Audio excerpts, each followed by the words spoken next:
Professor Dalmon clicked his presentation remote, and the holographic display shifted to show an ancient Federation warning beacon. The auditorium filled with laughter from 300 students representing 47 different species. Class 12 Hazard Worlds, Dalmon said, his mandibles clicking in amusement. According to outdated colonial surveys, these planets were deemed too dangerous for sentient life to evolve. The atmosphere pressure alone would crush most species. The fauna would devour anything that moved. The weather patterns could kill in moments. More laughter rippled through the lecture hall. A student in the front row, a crystalline being from Harmony's reach, raised a translucent appendage. Professor, the old logs mention Earth specifically. They claim intelligent beings live there. Dalmon's eye stalks quivered with mirth. Ah yes, the mythical humans. Supposedly bipedal mammals from a death world. The logs describe creatures that could outrun prey for days, survive injuries that would kill any rational species, and form bonds with apex predators. He paused for effect. Biologically impossible. Higher cognition requires resources. You cannot develop philosophy while running from predators. You cannot build civilization while your planet actively tries to kill you. The students nodded, taking notes on their tablets. This was Dalmon's most popular lecture, the one where he debunked ancient superstitions with modern science. That a small voice came from the middle section. Rin, a moth-like student with delicate wings, spoke hesitantly. Professor, I heard a human enrolled this semester. Exchange program from Earth. The laughter stopped. Dalmo's confident expression flickered. Impossible. That must be a clerical error or species misclassification. The admission office probably confused a Terran colony world with a mythical Earth. He waved a limb dismissively. Continue with your notes. As I was explaining, the concept of Deathworlders persists only because ancient survey teams were prone to exaggeration. In the back row, a figure sat quietly. Most students wore the thin, comfortable clothing appropriate for harmonious VII's perfect, climate-controlled environment. This one wore thick fabric, heavy boots, and what appeared to be multiple layers despite the room's pleasant temperature. Owen Briggs listened to the professor explain why he could not exist. He found it oddly entertaining. The professor was not malicious, just genuinely convinced by his own research. Owen had read Dalmon's published papers during the long journey from Earth. They were thorough, logical, and completely wrong. The final proof, Dalmon continued, lies in basic physics. Gravity on these supposed death worlds would be nearly twice our standard. Bone density would make movement sluggish. Muscle mass would consume so much energy that complex brains could not develop. These beings, if they existed, would be lumbering brutes incapable of science or art. Owen suppressed a smile. He had wondered how the galaxy would react to Earth's first official contact. Turns out they had convinced themselves humans were fairy tales. It made sense. The Federation's oldest records came from probe data, not actual visits. Earth had been quarantined as too dangerous for contact missions. By the time humanity developed faster-than-light travel on their own, the Federation had forgotten the warnings were real. Your assignment, Dalmon announced, is a field study at our wildlife research facility. You will observe the most dangerous fauna in this sector and document their behavior patterns. This will demonstrate proper scientific method when studying aggressive species. Students groaned. Even the safest field work made them nervous. Harmonious 7 had no predators, no venomous creatures, nothing that could harm a sentient being. The research facility's dangerous animals were imported from Class 4 and Class 5 worlds, herbivores by Earth standards. Form your study groups now, Dalmon instructed. I expect preliminary reports by next week. Students clustered together, species grouping with familiar species. Rin found themselves alone, as usual. The other students found the delicate moth person too fragile for field work. Rin gathered their materials, resigned to working solo again. Need a partner? Rin turned. The heavily dressed figure from the back row stood nearby. Up close, Rin noticed details. The being was tall, but not excessively so, with smooth skin in a tan shade, bilateral symmetry, and forward-facing eyes. Those eyes were what caught Rin's attention. They moved constantly, tracking every person in the room, noting exits, assessing threats that did not exist in this safe space. Predator eyes.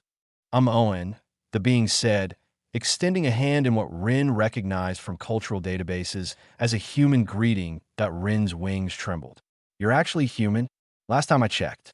Owen smiled, showing flat teeth with slightly pointed canines. "Figured I should probably partner with someone. This is my first semester here." "But the professor said you're a myth." "Yeah, I noticed that."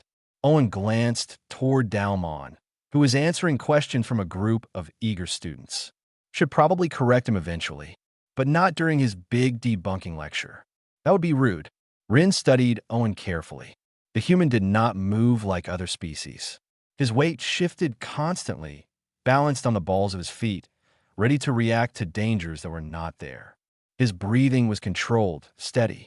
His hands, when not gesturing, stayed loose and ready. Everything about Owen screamed predator to Rin's instincts. Yet his voice was gentle, his expression open and friendly. "The field research," Rin said quietly. "You should know, I'm not very strong. I cannot help if anything goes wrong." Owen's expression softened. "That's okay. I've done field work before. We'll be fine." The auditorium emptied as students left for their next classes.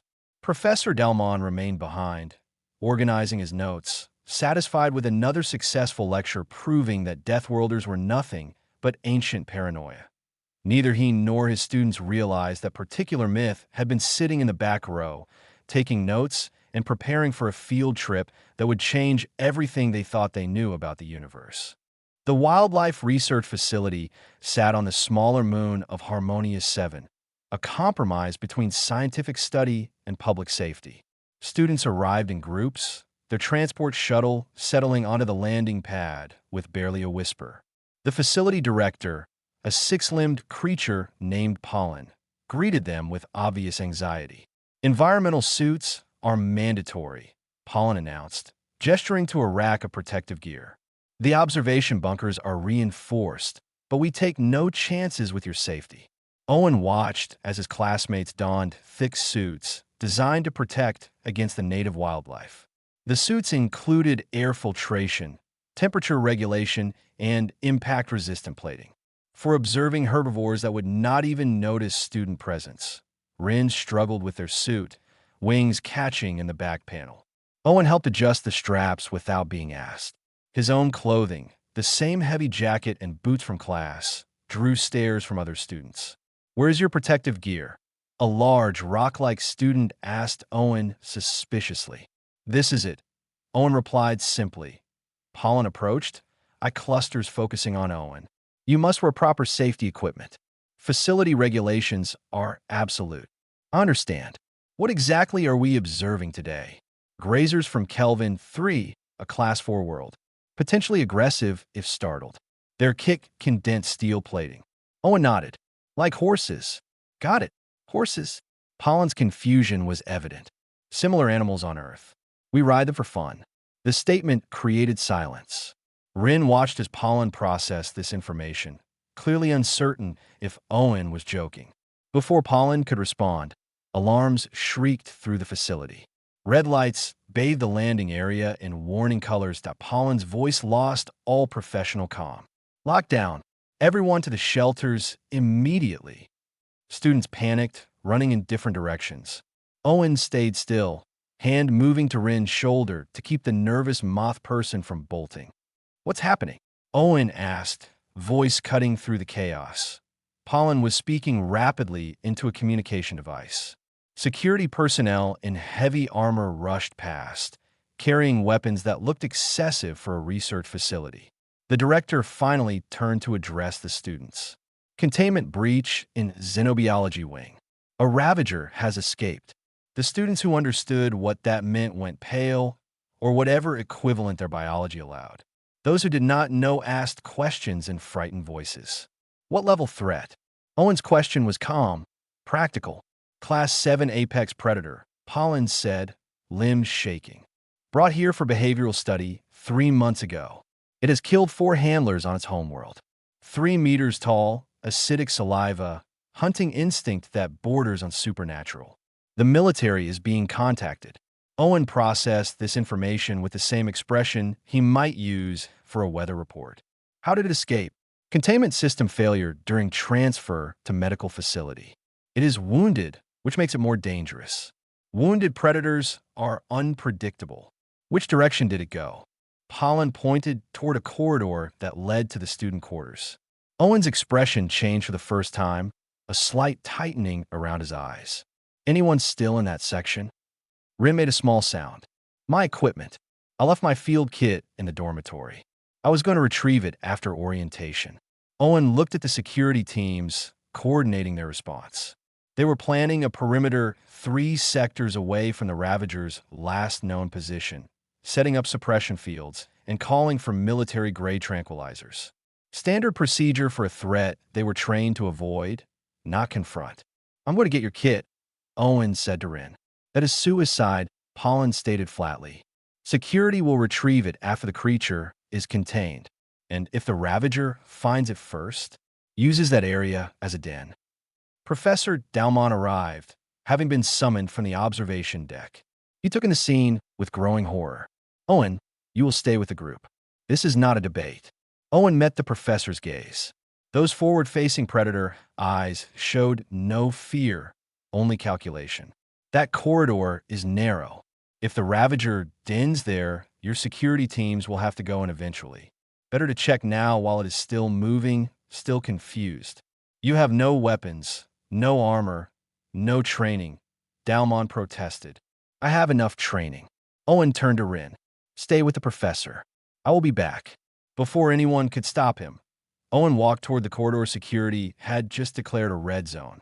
His movements were efficient, purposeful. He did not run. He did not hesitate. He simply moved like someone who had done dangerous things before and expected to do them again. Rin watched Owen disappear into the corridor, then turned to Professor Dalmon. Should we not stop him? Dalmon stared at the empty corridor. I did not think we could. Security continued establishing their perimeter. Pollen coordinated with military response teams. Students huddled in designated safe zones. On observation screens throughout the facility, camera feeds tracked the Ravager's movement through corridors and storage areas. Point 1 screen showed Owen walking calmly through the student quarters section, following broken equipment and acid burns on the walls. His head turned to slight sounds. His hands stayed loose at his sides. He moved like something hunting rather than something being hunted. Professor Dalmon watched the screen with growing unease. Owen's body language, his fearless approach to a creature that terrified trained security forces, his casual acceptance of mortal danger. These were not the behaviors of any rational species Dalmon had studied. What is he? A student whispered that Dalmon did not answer. For the first time in his distinguished career, he suspected his lectures on mythical Deathworlders might need significant revision. On the screen, Owen reached the dormitory entrance. The Ravager's tracks led inside. Owen checked the corridor behind him once, then stepped through the doorway into darkness. The camera feed inside was damaged. They could see nothing of what happened next. They could only wait and hope the myth walking through that door knew what he was doing. Owen's eyes adjusted to the dim emergency lighting inside the dormitory. Equipment lockers lined the walls, most of them torn open by something searching, confused, in pain. Acid burns scarred the metal surfaces. The air smelled wrong, sharp with chemicals and the copper scent of blood. He found Rin's field kit scattered near the back wall. Beyond it, huddled behind an overturned storage container, Rin's roommate trembled. The small amphibian student had hidden when the alarm started, too frightened to run for the shelters. Between Owen and the terrified student stood the Ravager. The creature was magnificent in a terrible way. Its body resembled a mixture of reptile and insect, 6 legs ending in claws designed for tearing. Armored plates covered its spine. Its head featured too many eyes and a jaw that dripped liquid capable of melting through metal. A deep gash along its side leaked dark blood where the containment breach had injured it. The Ravager faced the cowering student, muscles tensed for a killing strike. It had not noticed Owen yet. Owen studied the creature like he might study a grizzly or a mountain lion. He looked past the weapons evolution had given it and saw the signals its body language provided. The way it favored its wounded side. How its head swung toward every sound, disoriented by the unfamiliar environment. The tremor in its legs from blood loss and stress. This was not a monster. This was a frightened, injured animal trapped somewhere it did not understand. Owen spoke quietly. "Hey there." The Ravager spun toward him with shocking speed. Every eye focused on the new threat. Its jaw opened, revealing rows of teeth designed for rending flesh. The ridge along its spine rose in a threat display. Owen did not move. He kept his hands visible, open, non-threatening. His voice stayed calm and low. "That looks painful," he said, gesturing slightly toward the wound. "Containment fields can be brutal. I have seen what they do to large animals." The Ravager took a step toward him. Acid dripped from its jaw, burning small holes in the floor. Owen noted the distance, the creature's reach, the angles of attack it preferred. His mind cataloged this information automatically, survival instincts honed by a childhood on a planet where everything could kill you. Behind the Ravager, the student tried to run. The movement triggered the creature's hunting response. It whipped around, preparing to strike. Owen moved faster than his size suggested possible. He put himself between the predator and prey, arms spread wide, making himself the larger threat. The Ravager could go through him to reach the student, but it would have to acknowledge him first. The creature charged. Owen sidestepped at the last moment, not attacking, just evading. The Ravager crashed into a row of lockers, disoriented. It turned, confused why this prey had not run or fought back. "Go," Owen said calmly to the student. Slowly, no sudden moves, back toward the door. The amphibian student obeyed, moving with painful slowness toward the exit. The Ravager tracked the movement but stayed focused on Owen, who remained the more immediate presence. Owen began removing his jacket. The motion was deliberate, controlled. He tore the heavy fabric into strips while maintaining eye contact with the creature. The Ravager circled him, testing, trying to understand what he was. "You are scared," Owen said, still tearing fabric. "New place, bright lights, pain from that wound. Everyone here treats you like a monster, so you act like one. I understand that." The creature lunged again. Owen moved aside, still not counterattacking. His hand stayed busy with the jacket strips. The Ravager stopped, breathing hard, confused by prey that would not flee or fight. Owen saw the student reach the doorway and slip through to safety. Now, it was just him and the Ravager in the damaged dormitory. "Let me help," Owen said. He knelt slowly, making himself smaller, less threatening. He held out the torn fabric strips. The Ravager watched him with those too many eyes, muscles tensed for violence. Owen waited. Patience was a skill Earth taught brutally and thoroughly. He had tracked wounded animals through Canadian forests, rehabilitated aggressive dogs others had given up on, worked with conservation teams managing bears and wolves. This creature was dangerous, yes, but so was everything he had grown up around.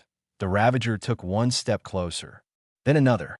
Its breathing was labored now, the wound taking its toll. It was losing blood, losing strength, trapped in a place that felt like an enemy. Owen remained perfectly still. He let the creature come to him. When the Ravager was close enough to kill him with a single strike, Owen slowly reached toward the wounded side. The creature's muscles bunched. It could end him now.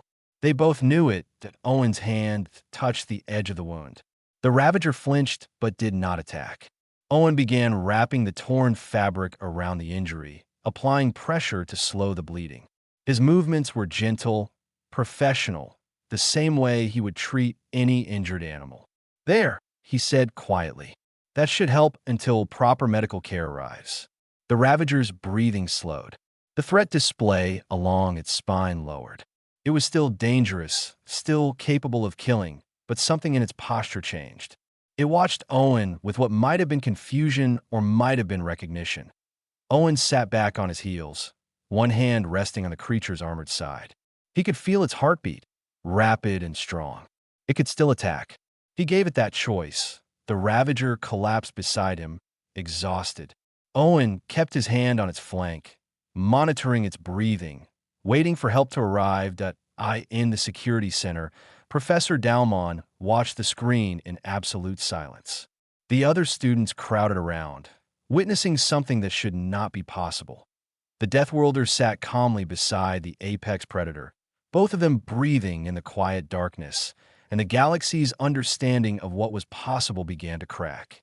The medical facility, designed for treating research animals, had never hosted a conscious apex predator before.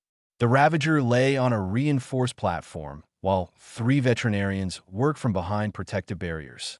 Their hands shook as they operated remote instruments to treat the wound properly. Owen sat beside the creature's head, one hand resting on its armored neck. The Ravager remained calm as long as Owen stayed close. When he shifted position, its eyes tracked him nervously. "You need to explain what you are doing," the head veterinarian said through the intercom. Her voice carried bewilderment more than fear. "That creature should be sedated and restrained. Instead, it is letting you pet it." "I am keeping it calm," Owen replied. "The sedatives you have are probably calculated for its size and metabolism, but it is already stressed and injured. Too much sedation could be dangerous. Conscious and calm is safer." Professor Dalmon entered the medical facility accompanied by university security and 3 administration officials. They wore protective gear. Owen wore his torn shirt and a medical blanket someone had draped over his shoulders. "Owen Briggs," the lead administrator began, reading from a tablet. "You are listed in our records as human, species origin Earth, classification pending review." "That is correct," Owen said. "Earth is designated a Class 12 hazard world.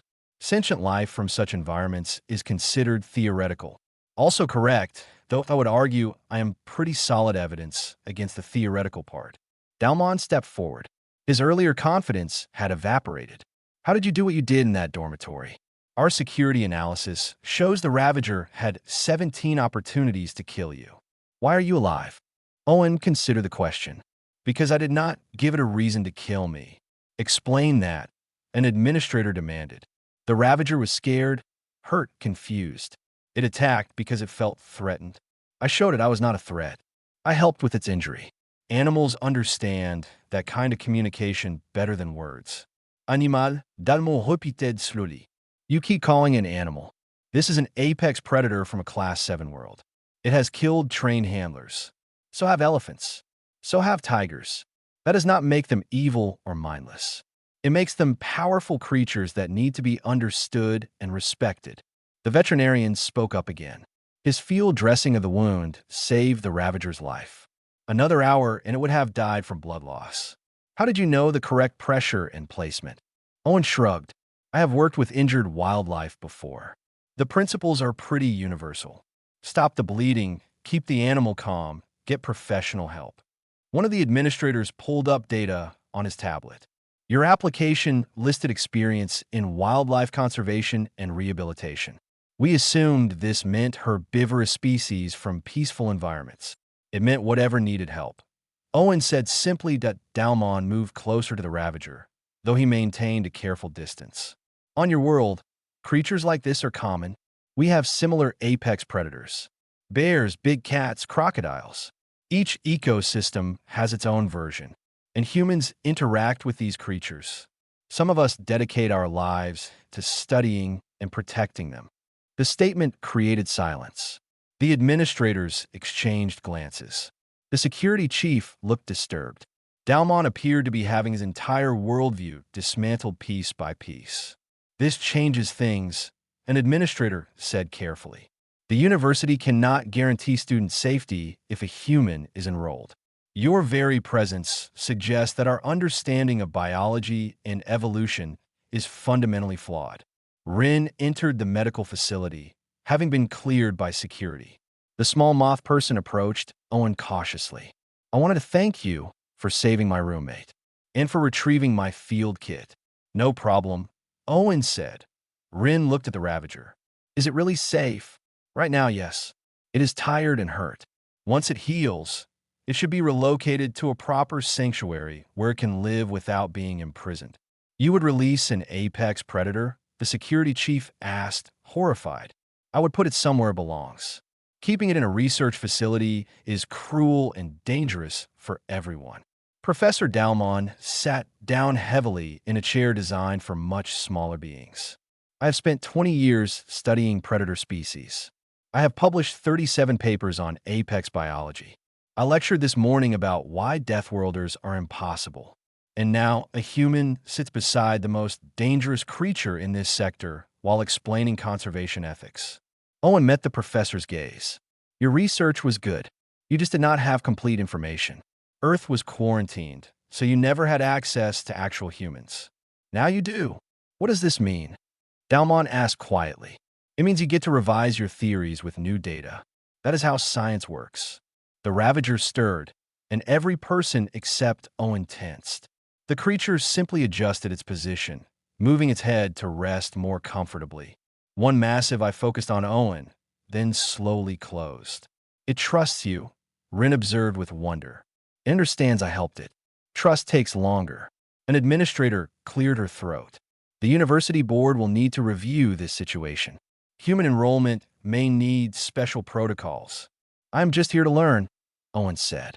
Same as every other student. You are not the same, Dalmon said, but his tone was not accusing. It was almost reverent. You are proof that the galaxy is larger and stranger than we imagined. That terrifies the administration and fascinates me equally. Owen smiled slightly. I can work with fascination. The veterinarians completed their treatment. The Ravager was stable, resting peacefully. Owen stayed beside it as the facility staff debated policies and protocols around him. Outside, news of the incident spread through the university.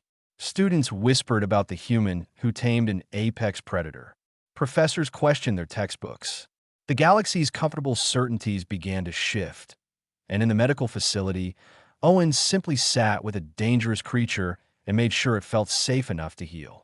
The lecture hall that had mocked Deathworlders 3 days ago now overflowed with beings desperate to understand them. Students sat in the aisles. Faculty members stood along the walls. Media drones hovered near the ceiling, broadcasting to universities across the Federation. The room designed for 300 held nearly 600. Owen stood at the podium where Professor Dalmon had delivered his debunking lecture. The Ravager rested beside him, calm and alert. Its wound was healing well. It had not left Owen's side since the incident that Dalmon sat in the front row, having personally requested that Owen share what life on a death world actually meant. The professor's expression showed equal parts dread and excitement. I am not a public speaker, Owen began. I study animals and try to help them. But people have questions, so I will do my best to answer. He activated the holographic display. An image of Earth appeared, blue and green and white, beautiful from space. This is my home, Owen said. By Federation standards, it should not support sentient life. But 4 billion years of evolution had different ideas. The image shifted to show Earth's oceans. A great white shark breached the surface, jaws open, hunting seals. This is one of our ocean predators. For meters long, 300 kilograms, serrated teeth designed for tearing flesh. They have existed for 400 million years because they are excellent at killing. Students shifted nervously. The shark looked like nightmares given physical form. Owen continued. We also have saltwater crocodiles, 7 meters long, bite force that crushes bone.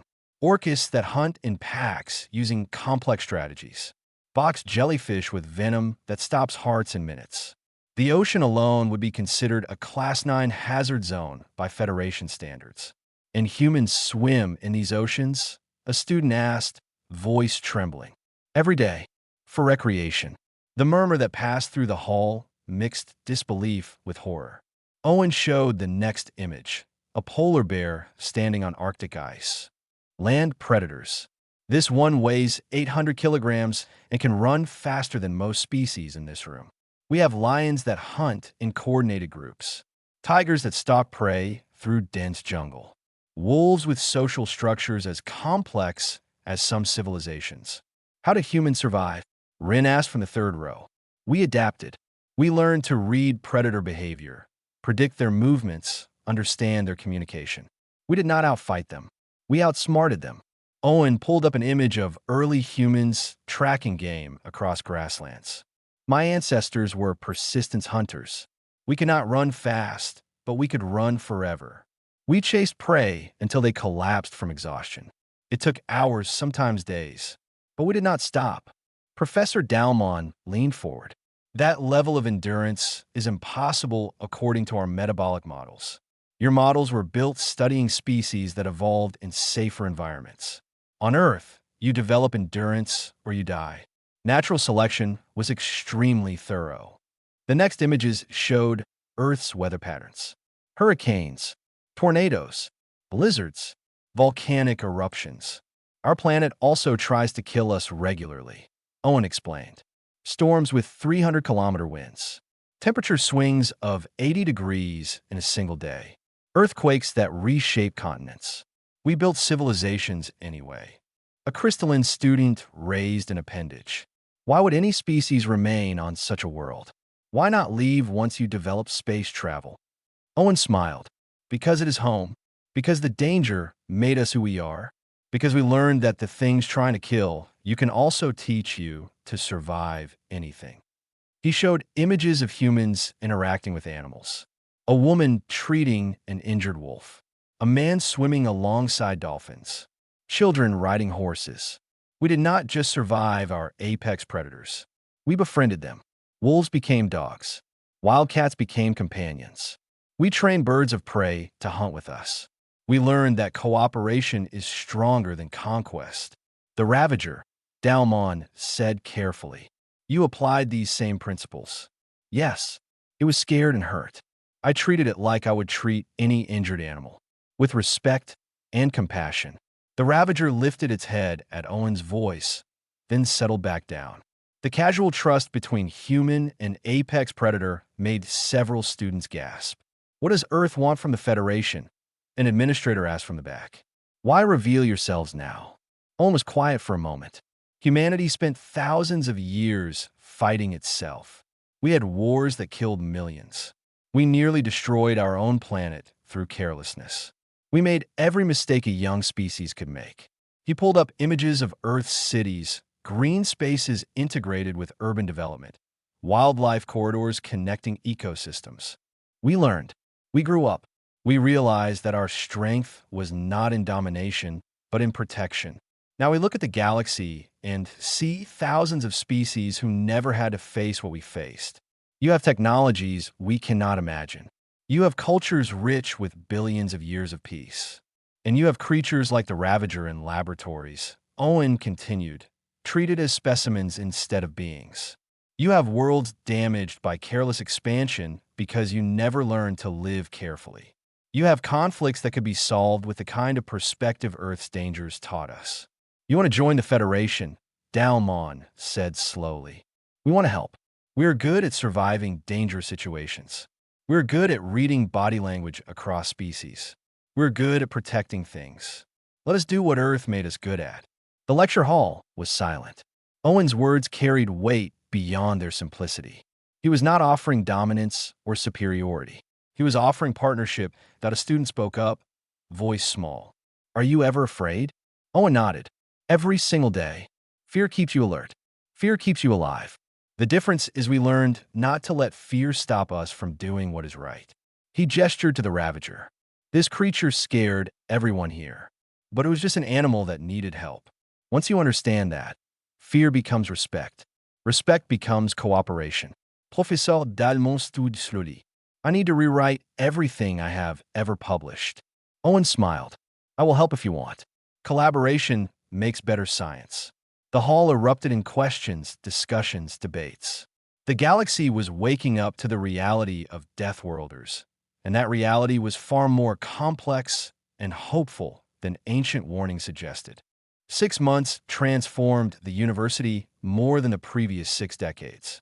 The lecture hall that once dismissed Deathworlders now featured transparent enclosures where students observed creatures from Class 7 and Class 8 worlds. The animals moved freely, calm and healthy, supervised by teams that included both traditional xenobiologists and the new specialists. Owen knelt beside a creature from a high-gravity world, examining its leg injury, while a group of students watched from a safe distance. The animal resembled a cross between a bear and an armored lizard, capable of tearing through steel plating.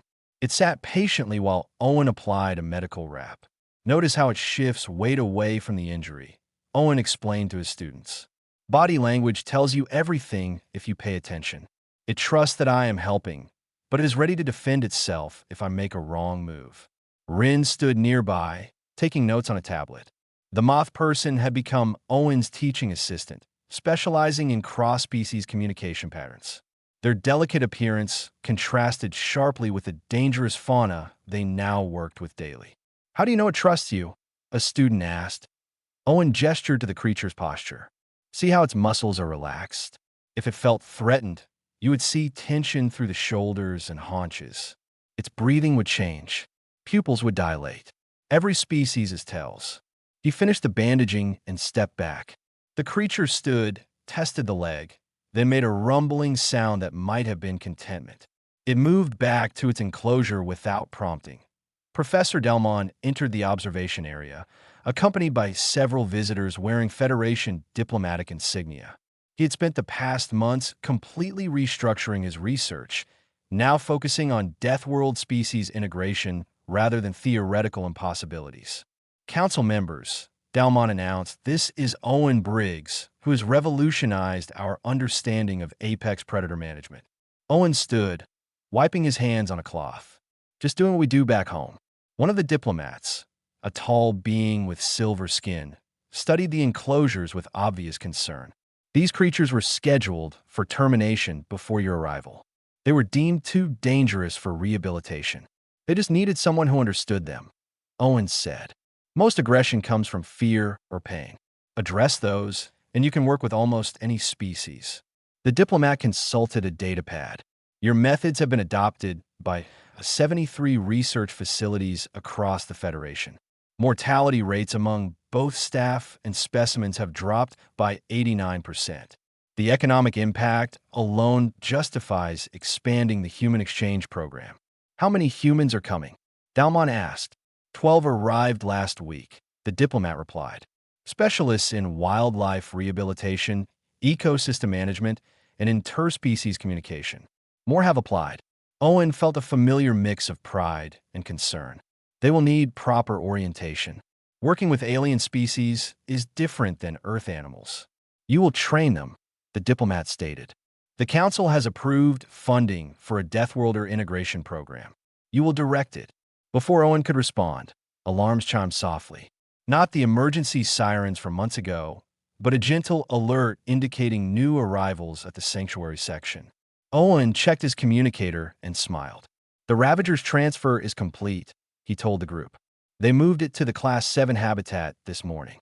He led them through corridors that had been reinforced and redesigned based on Earth's wildlife facility standards. The new habitat was enormous, mimicking the Ravager's home environment with appropriate terrain and climate. The Ravager stood in the center of its new territory, which it now shared with 3 others of its species, rescued from various failed containment situations. The creature that had terrified an entire research facility now interacted calmly with its own kind. When it saw Owen through the observation window, it approached and pressed against the transparent barrier. Not aggressive, almost affectionate. Rin watched the interaction with quiet wonder. "Do you think it remembers you helping it?" "Probably. Most intelligent species remember kindness." The diplomat made notes. "The Council wants your assessment on expanding sanctuary programs. There are hundreds of apex predators currently in maximum security facilities because we lack proper management protocols. They do not need maximum security," Owen said. "They need appropriate environments and staff who understand their needs. Give me a list of the facilities and species. We could develop transition plans." Professor Dalmon pointed to another section of the habitat where construction was ongoing. "We are building areas for Class 9 and Class 10 species. Your fellow humans will manage those programs." "One of them is Sarah," Owen mentioned. "She works with bears back home." "Bears?" the diplomat asked. 800-kilogram omnivores with claws designed for digging through trees. She gives them medical checkups and tracks their migration patterns. The diplomat's expression suggested they were still processing the casual relationship humans had with lethal fauna. The Council remains divided on full human integration into the Federation. Some members fear Deathworlders pose security risks. Owen turned from the window. That is fair. We are different. But different does not mean dangerous. It means we bring skills you need. You have species going extinct because they are too aggressive for your standard protocols. You have ecosystems failing because you lack specialists who understand dangerous environments. We can help. And what do humans gain? The diplomat asked carefully. Partnership, knowledge, a place in something larger than ourselves. Owen gestured to the sanctuary around them. Earth taught us to survive. The Federation can teach us to thrive. That exchange benefits everyone. Rin spoke up quietly. 6 months ago, I was terrified of Owen. Now I cannot imagine studying xenobiology without him. Fear becomes respect. Respect becomes friendship. The diplomat considered this. I will recommend expanding the exchange program to the full council. Later, after the diplomats left, Owen stood in the observation area, watching the Ravager interact with its companions. Rin joined him, wings folded peacefully. Do you miss Earth? Rin asked. Owen thought about home. Mountains and forests. Oceans filled with ancient predators. Whether that could kill the unprepared. Sometimes. But this work matters. These creatures deserve better than fear and imprisonment. Professor Dalmon says more humans arriving next month will bring families. Children. Owen smiled. That will be interesting. Human children are very curious about animals. Should we be concerned? Probably, but in a good way. The sun set over the sanctuary, painting the sky in colors that reminded Owen of home. The Ravagers settled down for the night, safe and calm. Across the Federation, other sanctuaries were being built, other apex predators were being saved, and other humans were preparing to share what Earth's dangers had taught them. The galaxy was learning that myths could become partners, and that the scariest creature from the scariest world might be exactly what the universe needed.